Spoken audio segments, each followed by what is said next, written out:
పదార్థం నుండి రెండు కలిగి ఉన్నాయి. ఏంటి? ఒకటి అస్తిత్వము, ప్రకాశత్వము అనే ప్రశ్న మనకు సంభవిస్తుంది. కాబట్టి ఈశ్వరత్వం చ జీవత్వం సర్వాత్మత్వం చ కీదృశం కొన్ని ప్రశ్నలు వేస్తుంది. ఒకటేమో ఈశ్వరత్వము, జీవత్వం, మొదలైనది ప్రకాశత్వము, అస్తిత్వం. ఇవన్నీ గుర్తుపెట్టుకోవాలి. మళ్ళీ వీటి యొక్క వ్యాఖ్యానే ముందు వస్తుంది. ఒకటి అస్తిత్వము, రెండు ప్రకాశత్వం. మూడవది ఈశ్వరత్వము, జీవత్వము, సర్వాత్మత్వం. ఎలాంటిది? కీదృశం అంటే ఈశ్వరత్వం ఎలాంటిది, జీవత్వం ఎలాంటిది, సర్వాత్మత్వం ఎలాంటిది. ఈశ్వరత్వం కూడా, ఈశ్వరత్వం అంటే ఒక దగ్గర అధిగలేక దేశం ఉంది కదా, శాసించేవాడు ఈశ్వరుడు, రాజు కూడా ఈశ్వరుడు అయిపోయాడు. అప్పుడు ఈ రాష్ట్రానికి అంతా శాసించేవాడు, ఇంటికి శాసించేవాడు, జిల్లాకు శాసించేవాడు, ఊరిని శాసించేవాడు, వీళ్ళు కూడా ఈశ్వరుడు అయ్యారు కదా. ఈశ్వరత్వం అంటే ఏంటిది, జీవత్వం అంటే ఏంటిది, తర్వాత సర్వాత్మత్వం అంటే తనము తానే ఉన్నది ఏంటిది అనేది కూడా మనం తెలుసుకోవాల్సి ఉంటుంది. ఉనికిని తెలుసుకోవాలా, ప్రకాశం తెలుసుకోవాలా, ఈశ్వరుని తెలుసుకోవాలా, జీవత్వం తెలుసుకోవాలా, సర్వాత్మత్వాన్ని కూడా తెలుసుకోవాలా అనే భావన మాకు కలుగుతూ ఉంటుంది. కాబట్టి ఇవన్నీ కూడా ముందు రాబోతున్నది. జానీయాత్ తత్, దాన్ని తెలుసుకోవాలి. దేన్ని తెలుసుకోవాలా? చిత్తాన్ని తెలుసుకోవాలా, ప్రకాశత్వాన్ని తెలుసుకోవాలా, జీవత్వాన్ని తెలుసుకోవాలా, ఈశ్వరత్వాన్ని తెలుసుకోవాలా, సర్వాత్మత్వాన్ని కూడా జానీయా. అందువల్ల ఆ జానీయాత్ అంటే ఏంటి అని చెప్పుకున్నాం, తెలుసుకోవాలని చెప్పుకున్నాం కదా. ఆ తెలుసుకోవాలని చెప్పుకోవాలంటే తెలియదు కదా, తెలుసుకోవాలంటే తెలియదు. ఆ తెలివికి సాధనం ఏంటిది? జీవహాకిం తత్ జ్ఞానస్య సాధనం. ఆ జ్ఞానానికి సాధనం జీవుడా, లేదు జ్ఞానానికి జ్ఞానమే సాధనం ఉంటుందా, లేకపోతే ఆ తెలుసుకునే దానికి ఫలం ఏంటిది? జ్ఞానస్య తస్య ఫలం కిం స్యాత్ ఏకత్వం చ కథం భవేత్. జ్ఞానానికి ఫలం ఏంటిది? జీవుడికి, ఈశ్వరుడికి, లేదా ప్రపంచానికి ఏకత్వం ఎలా అవుతుంది? ఇవన్నీ ప్రశ్నలు వచ్చేసినాయి. అది తెలుసుకోవాలి. సరే, తత్ కథం జీవ, జీవుడు ఎలా అవుతాడు? ఆ జ్ఞాన సాధనం ఎలా, సాధన రూపమైన జ్ఞానం ఎలా కలుగుతుంది? జ్ఞానానికి ఫలము ఏంటి? ఏకత్వం కూడా ఎలా జరుగుతుంది? ఇవన్నిటిని తెలుసుకోవాల్సి ఉన్నాయి. ఇన్ని సందేహాలు వ్యక్తిలో, సాధకంలో కలుగుతూ ఉంటాయి. కాబట్టి వాటిని తెలుసుకోవాలా. ఒక రకం చెప్పుకోవాలంటే అస్తిత్వం జానీయాత్, అస్తిత్వం తెలుసుకోవాలా, ప్రకాశత్వం తెలుసుకోవాలా, ఈశ్వరత్వం తెలుసుకోవాలా, జీవత్వం తెలుసుకోవాలా, సర్వాత్మత్వం తెలుసుకోవాలా, ఈశ్వర ఏకత్వము తెలుసుకోవాలా, జ్ఞానం అంటే ఏంటో తెలుసుకోవాలా, జ్ఞానం యొక్క ఫలం ఏంటో. ఈ జానీయాత్ అనే శబ్దం యొక్క అర్థం ప్రతి ఒక్కదానికి కూడా మనం అన్వయం చేయవచ్చు. అందుకొరకు జానీయాత్ తెలుసుకోవాలి. జ్ఞానాత్ వస్తే ఫలం. జ్ఞానం తెలుసుకున్నాం కదా, విన్నం కదా ఏం ఫలం, మీరు పోతారు వింటారు వదిలిపెడతారు కొంతమంది అంటూ ఉంటారు కదా. అప్పుడు అందుకోసం జ్ఞానం కలిగితే ఏం ఫలము? వీటి యొక్క జ్ఞానం కలిగింది ఏమైంది? తాకిన వాటిలో ఎన్ని పనులు ఉన్నాయని తెలుసుకుంటే ఏం కలిగింది అయ్యా, అది ఎట్లాగో ఇది కూడా అంతేను అంటారు కొంతమంది. కాబట్టి జ్ఞానస్తే కిం ఫలం తద్ ఏకత్వం జగతం లేదు. జీవేశ్వర ఏకత్వం కూడా ఎలా కలుగుతుంది? సర్వజ్ఞ సర్వకర్త కథమాత్మ భవిష్యతి. ఈ జీవుడు ఏకదేశంలో ఉండేవాడు కదా, శరీరాంతర్గతంలో ఉండేవాడు. అది సర్వజ్ఞుడు ఎట్లా అవుతాడు? సర్వకర్త ఎట్లా అవుతాడు? సర్వకర్త అంటేనే సమస్త విషయాన్నంత చేసేవాడు సర్వకర్త, సమస్తాన్ని తెలుసుకునేవాడు సర్వజ్ఞుడు. ఏకదేశంలో ఉండేవాడు సర్వకర్తను, సర్వజ్ఞుడు ఎట్లా అవుతాడు? అయ్యేదానికి అవకాశమే లేదు. అందుకొరకు ఎట్లా అవుతుంది అని ఇంకొక ప్రశ్న, అది కూడా తెలుసుకోవాలా. అది కూడా జానీయాత్ అనే పదానికి అన్వయం చేసుకోవాలి. సర్వజ్ఞ జీవాత్మ లేదా ఆత్మ, సర్వజ్ఞుడు సర్వకర్త ఎలా అవుతాడు అది కూడా తెలుసుకోవాలి. శిష్యం ప్రతీర్థం పృచ్ఛంతం వక్తుమారవతే గురు.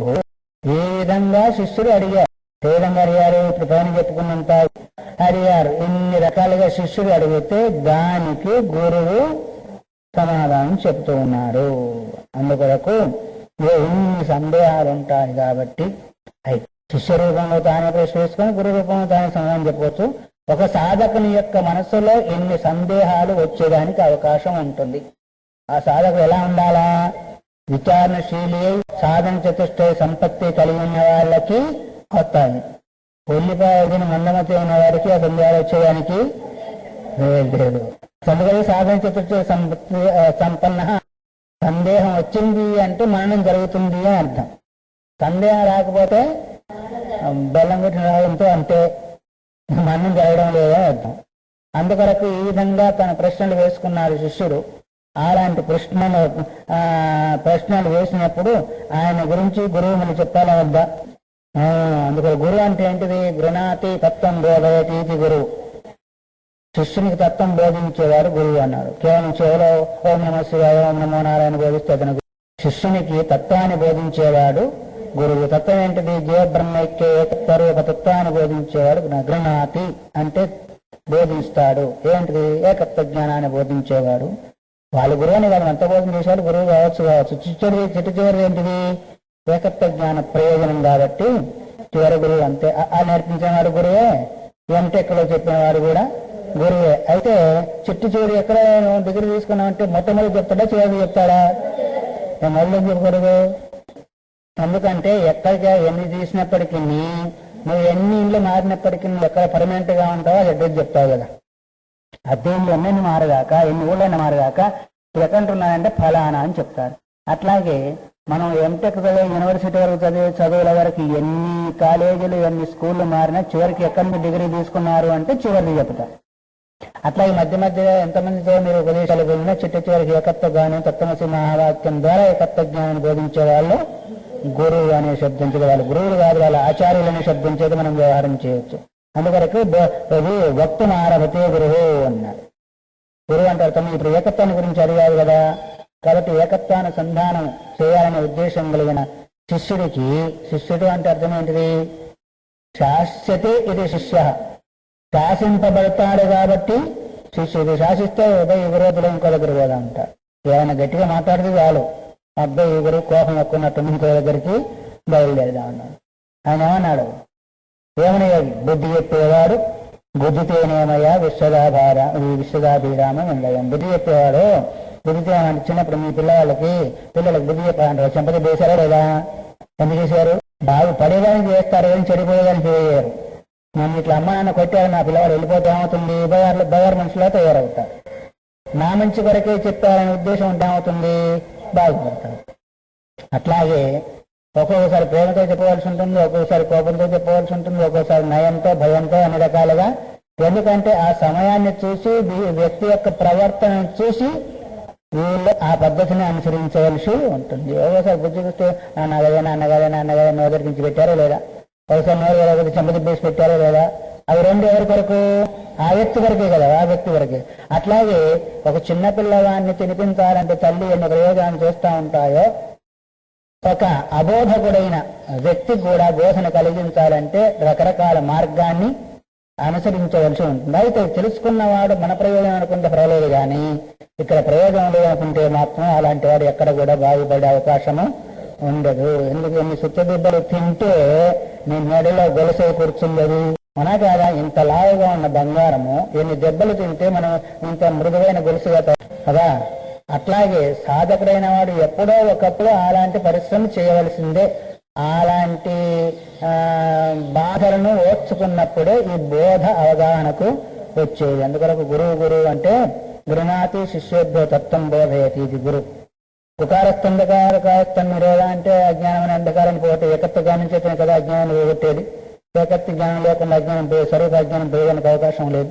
అందుకొరకు ఈ విధంగా ఇన్ని సందేహాలతో కూడుకున్న శిష్యునికి ఏకత్వ జ్ఞానం బోధించేదాని కొరకు ఈ స్తోత్రం ఏదైతే ఉందో ఆరంభం చేయబడుతుంది. రక్తం ఆరభతే చెప్పేదానికి ప్రారంభం చేస్తున్నాడు గురువు.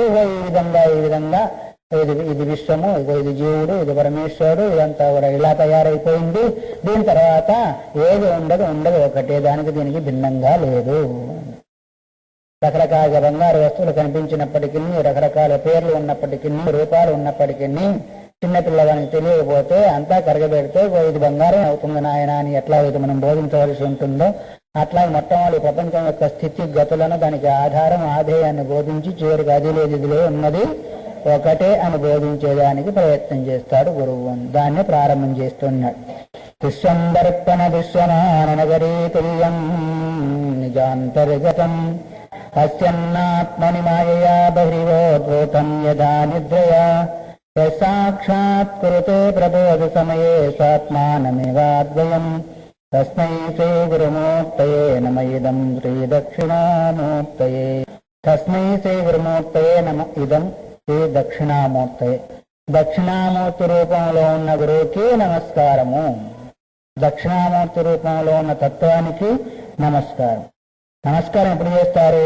ద్వైతంలో సంభవిస్తుందా, అద్వైతంలో సంభవిస్తుందా? ద్వైతంలో సంభవిస్తుంది, అద్వైతంలో సంభవించదు. నమస్కార పదార్థం యొక్క అర్థమే అంతే. స్వాపకృష్ట స్వరోత్కృష్ట జ్ఞాపకపూర్వకం కరశ్చ సంయోగానుకుల వ్యాపార నమస్కార. నేను ఎదుటివాడి కంటే తక్కువని, అతను నాకంటే గొప్పవాడు అనే భావనను పురస్కరించుకొని ఆ నమ్రభావంతో తలను వంచేది ఏంటిది? నమస్కారం అన్నారు. అటువంటిప్పుడు ద్వైతం ఉండాలా వద్దా? ఉండాలా.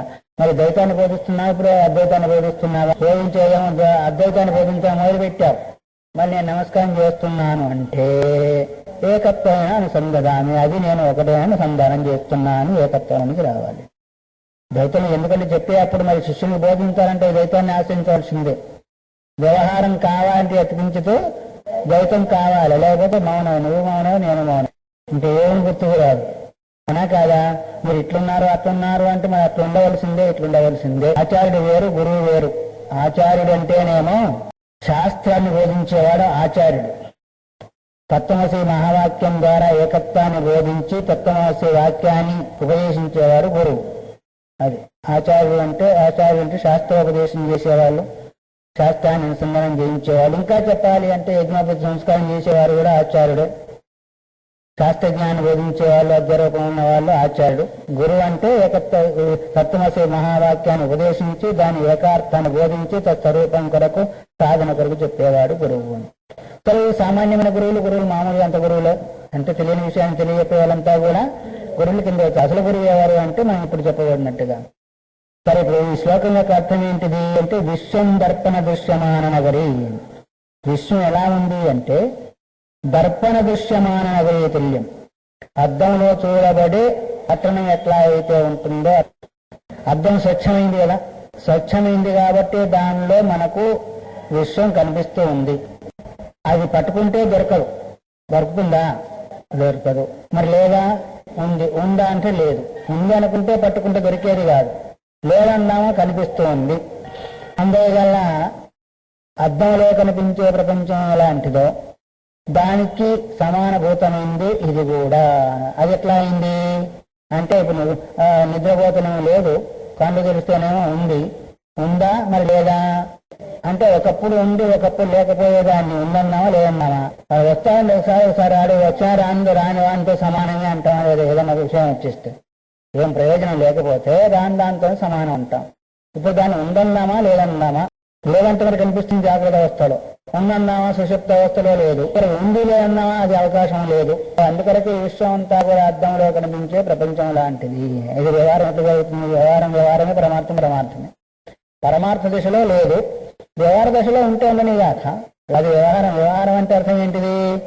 తన యొక్క ప్రయోజనం కొరకు, ఉనికి కొరకు, తన యొక్క అవసరం కొరకు దాన్ని వినియోగం చేసుకుంటున్నా ఉంటే ఉండొచ్చు. కనుక యథార్థమైంది నిజాంతర్గతం. ఎక్కడుంది? నీ లోపల ఉందో నీకు గోచరిస్తుంది అంటే ఎవరుంది? పరమాత్మ యొక్క లోపల ఉండి అక్కడి నుంచే బహిర్భూతం యదా నిద్రయ. ఇప్పుడు ప్రపంచము జాగ్రత్త అవస్థకు వచ్చిన తర్వాత కనిపిస్తుంది, అంతే కదా, వస్తుంది. అదే ఎక్కడుంది? నీ లోపలే ఉంది ఆ సంస్కారం. మళ్ళీ బయట దాని మాదిరిగా కనిపిస్తుంది.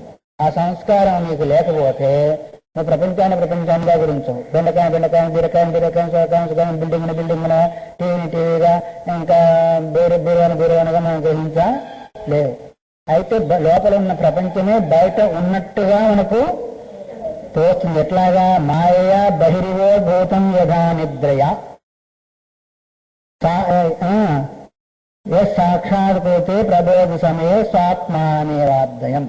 తనలో ఉన్న ప్రపంచమే బయట ఉన్నట్టుగా చూస్తుంది. నిద్ర లేచిన తర్వాత తాను ఒక్కడే ఉన్నాడు కానీ ప్రపంచం అనేది లేదు. ఎక్కడ చూశాడు?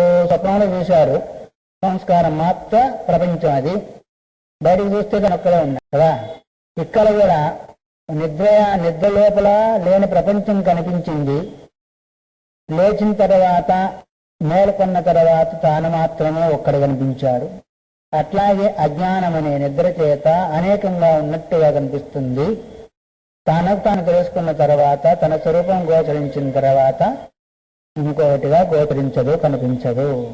అందుకొరకు అద్దంలో ఉన్న ప్రపంచం ఎట్లాగైతే వాస్తవికం అట్లాగే నిద్రపోయి లేచిన వాడికి తన స్వరూపం మాత్రం కనిపిస్తుంది, ఆ ప్రపంచం కనిపించదు.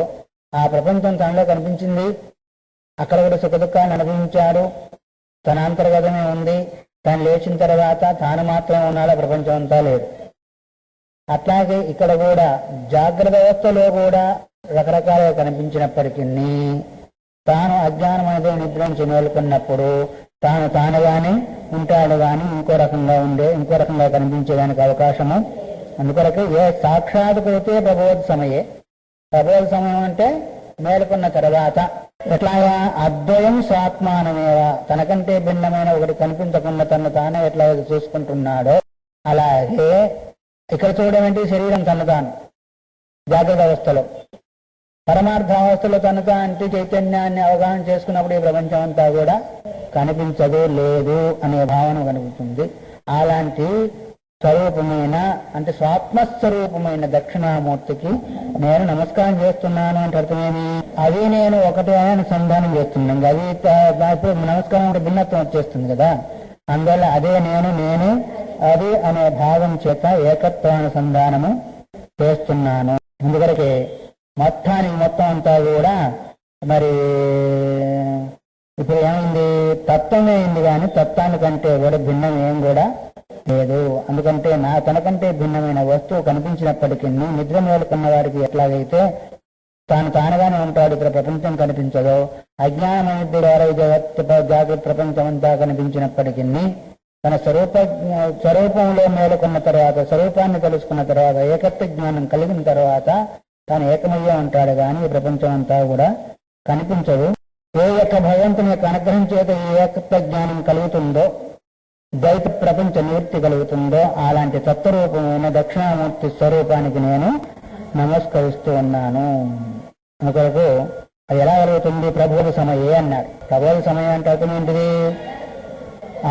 మేలుకున్న తర్వాత ఇక్కడ ప్రబోధ సమయం ఏంటిది అంటే ఆచార్యోపదిష్ట మహావాక్యార్థ సాక్షాత్కారం. గురువు బోధించిన ఆత్మైకత జ్ఞానం ఉంది కదా, మహావాక్యం ద్వారా ఏ జ్ఞానం అయితే బోధింపబడిందో అది ప్రబోధ సమయం జీవుడికి. ఇదేమో నిద్ర నుంచి మేలుకున్న సమయం, అదేమో గురువు ద్వారా ఏకత్వ జ్ఞానం బోధిన తర్వాత ఎప్పుడైతే తాను అవును నేను అదే అని ఎప్పుడైతే మేలుకుంటో అది ప్రబోధ. అది అంతవరకు అని ఎక్కడ ఉన్నట్టు?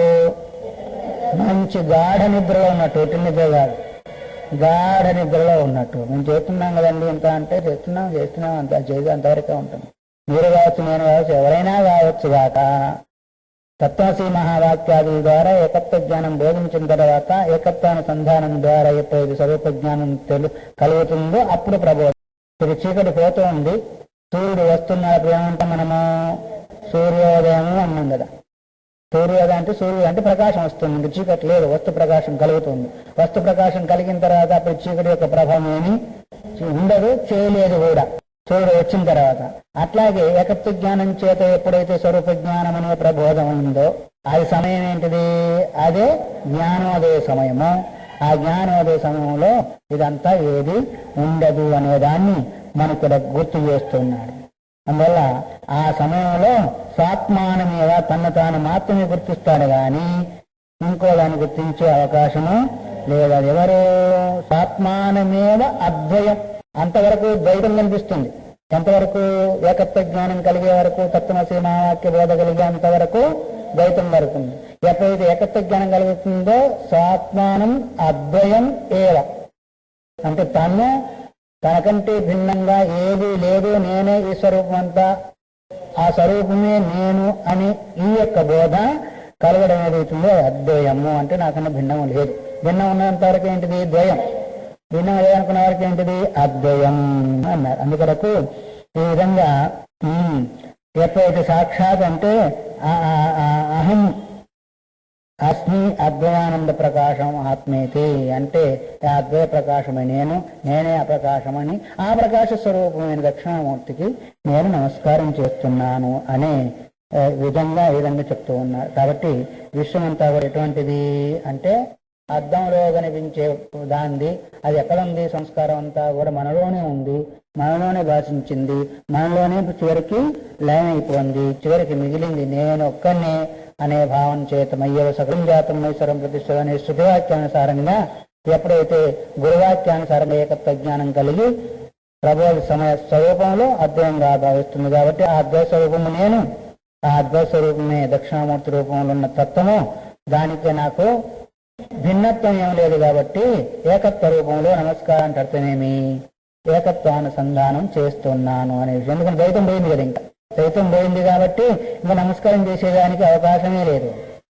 ద్వైత నమస్కారం చేసేదానికి మసమాలు చెప్తున్నారు, నమస్కారం నీకు పోయిన జన్మలో నమస్కారం చేయలేదు, ఒక తప్పు క్షమించు, వచ్చే జన్మలో కూడా నీకు నమస్కారం చేయను అన్నాడు. అదేంటి, పోయిన జన్మలో నువ్వు నమస్కారం చేయలేదు, తప్పు ఒప్పుకున్నావు, సరే వచ్చే జన్మ ఇప్పుడు చేయలేదని తీసుకుంటే వచ్చే జన్మలో ఇప్పుడు నేను నమస్కారం చేస్తున్నాను కాబట్టి నాకు వచ్చే జన్మే లేదు. నేను ఎట్లా నమస్కారం చేయడం అంటే ఏకత్వానుసంధానమే నమస్కారం అంటున్నాం కదా. పోయిన జన్మలో నమస్కారం చేయలేదు అందుకని పుట్టాను, ఇప్పుడు నమస్కారం చేస్తున్నాను కాబట్టి వచ్చే జన్మే జన్మ ఉంటే నమస్కారం చేసేదాని కొరకు. అందుకొరకు ఏకత్వానుసంధానం చేయడం ఏదైతే ఉందో అనుసంధానం చేయడమే ముఖ్యమైన ప్రయోజనం అనే దాన్ని ఇక్కడ గుర్తు చేశాడు. అందువల్ల శ్రీ గురుమూర్తి అన్నాడు ఇక్కడ. శ్రీ మళ్ళీ ఒట్టి గురుమూర్తి అంటే సరిపోయేది కదా. శ్రేష్ఠాసౌ గురు గురు గురు శ్రీ గురు అంటే అర్థం ఏమి, శ్రీ అంటే ఏంటిది ఐశ్వర్యము లక్ష్మి. ఇక్కడ శ్రీ అంటే అర్థం ఏంటిది జ్ఞానం. జ్ఞానలక్ష్మి కూడా ఉంది కదా, అష్టలక్ష్మిలో జ్ఞానలక్ష్మి కూడా ఉంది. శ్రేయా సహిత గురు శ్రీ గురు అంటే బ్రహ్మజ్ఞాన రూపమైన లక్ష్మి కలిగి ఉన్నవాడు కాబట్టి అలాంటి తత్వానికి అన్నారు శ్రీ. ఆ శ్రీ ఎప్పుడు కూడా ఆయన వదిలిపెట్టరు. శాస్త్రము ఒక లక్ష్మి, శాస్త్ర జ్ఞానము ఒక లక్ష్మి, ఆ తర్వాతనేమో ఏకత్వానుసంధాన రూపమైన జ్ఞానం కలగడం కూడా లక్షణము. అంటే శ్రీ కూడా అర్థం అంటే ఏంటిదంటే జ్ఞాన రూపం లక్ష్మి కలిగినవాడు అంటే బ్రహ్మనిష్ఠుడైన వాడు. బ్రహ్మ రూపమై ఉన్నాడు, బ్రహ్మనిష్ఠుడైనాడు, బ్రహ్మస్వరూపమయ్యా ఉన్నాడు కాబట్టి అలాంటి గురుమూర్తికి నేను నమస్కారం చేస్తున్నాను. శ్రీ దక్షిణామూర్తి, దక్షిణామూర్తిలో ఉన్న నేను ఆ గురువుకి నమస్కారం చేస్తున్నాను. శ్రీ లేకపోతే ఏమవుతుంది అంటే మరి వట్టి గురువు అయిపోతుంది. శ్రీ లక్ష్మి అంటే అర్థం జ్ఞానలక్ష్మి, ఏకత్వానుసంధాన ద్వారా కలిగిన ఏకత్వ జ్ఞానము, ఆ జ్ఞానమే లక్ష్మి అన్నాడు. అందుకొరకు అది గౌరవార్థం అనుకుంటావో జ్ఞానలక్ష్మి అనుకుంటావో మొత్తానికి అలాంటి గురుమూర్తికి, అలాంటి దక్షిణామూర్తికి నేను నమస్కారం చేస్తున్నాను అనేది దీనికి సంక్షేపమైన అర్థాన్ని మనం చెప్పుకున్నాం. తర్వాత సురేశ్వరాచార్యుల వ్యాఖ్యానం దానికి విశేషంగా చెబుతారు, దాన్ని మనం రేపు విందాం. హరి ఓం తత్సత్. సహనో భునక్తు సహవీర్యం కరవావహై తేజస్వినావధూతమస్తు మా విద్విషావహై. ఓం శాంతి శాంతి శాంతి. హరి ఓం. దక్షిణామూర్తి స్తోత్రంలో మొదటి శ్లోకం నిన్న వివరించుకున్నాం. దానికి సురేశ్వరాచార్యుల యొక్క అర్థం లేదా వ్యాఖ్యానం ప్రారంభం చేసుకుంటూ అస్యార్థ ఇప్పుడు చెప్పిన దాని యొక్క అర్థం వివరణగా చెప్పబడుతుంది.